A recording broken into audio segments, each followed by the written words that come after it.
tent that I just added. It was a Big Agnes Ultralight 3. I love this tent. It's absolutely phenomenal. It's lightweight. It's a 3-person tent. I take it for just myself, or I take it when I have my wife come. Super handy. Alright, let's find a campsite 101. We gotta be careful of those big, dead, tall things that like to come down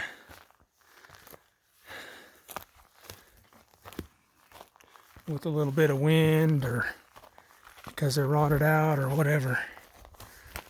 But we don't want any of those coming down on us, so we got to kind of look around and hopefully find a spot that doesn't have one of those big bad boys leaning your way. So maybe we'll just try to find a spot that's kind of tucked into some trees, so if for some fluke reason one of them does fall, I got something to block it. And there's that big leaner right there, but he's leaning that way. But that little spot right there looks like a pretty good spot. Right there, or maybe even right there. Well, maybe not there. I got that one leaning in. Alright, so I'm going to settle for this one, I think. Looks like a pretty good spot. Got some dead ones off in the distance, but I don't think those will bother me. Well, anyway, so that's where I'm going to put my tent.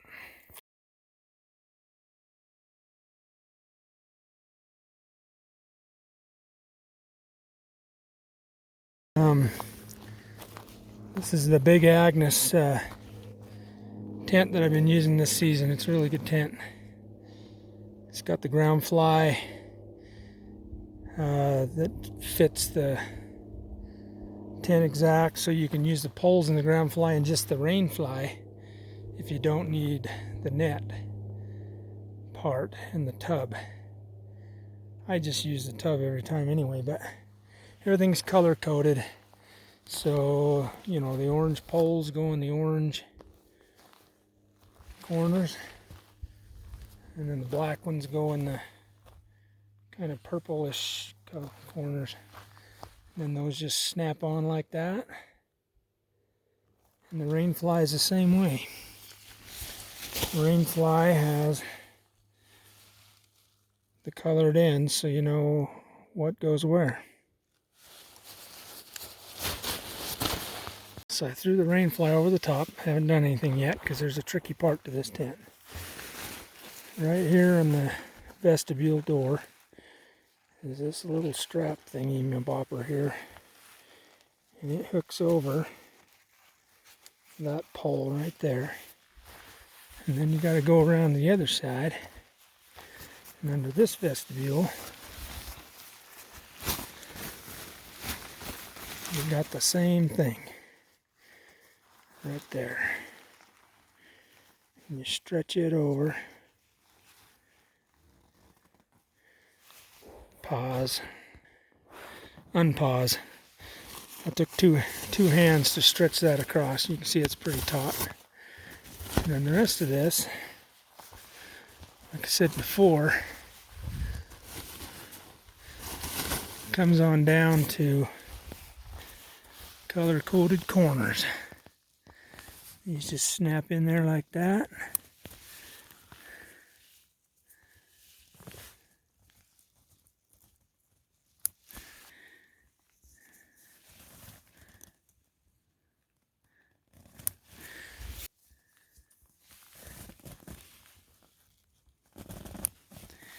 Perfect.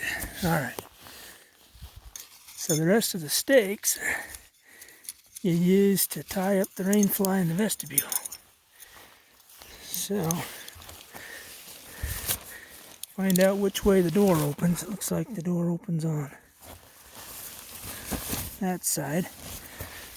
So we want to strap down the opposite side on the, and stretch it tight.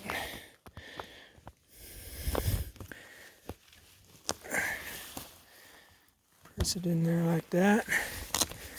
And then as long as you stretch the right side down to the stake, got your door opens like so. And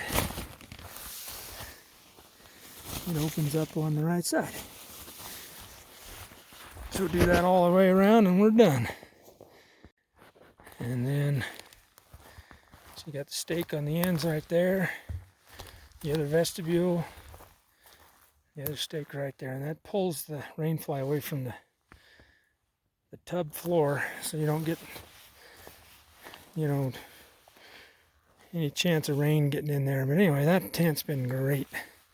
It's withstood some pretty severe rainstorms in the night on a couple of our other trips, and it's lightweight. It's like 4 pounds. Had a little bit for the rainfly, but all in all, for a 3-person tent, I'd use it for solo trips and when I come with my wife. It's just great all-around tent. And then there's this little vent that goes open like that. Anyway, that's the tent. So what's nice about this Big Agnes tent is you can take down the tent underneath the rainfly so you can keep your tent dry. So all you have to put away wet is your rainfly, and you can dry that out when you get home. So I'm loving this tent. So as you can see, I started taking the straps off the poles so I can drop the tent inside the rainfly.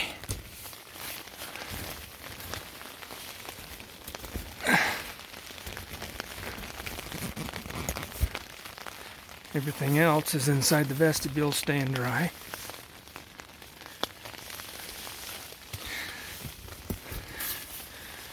And then you can put the tent away dry.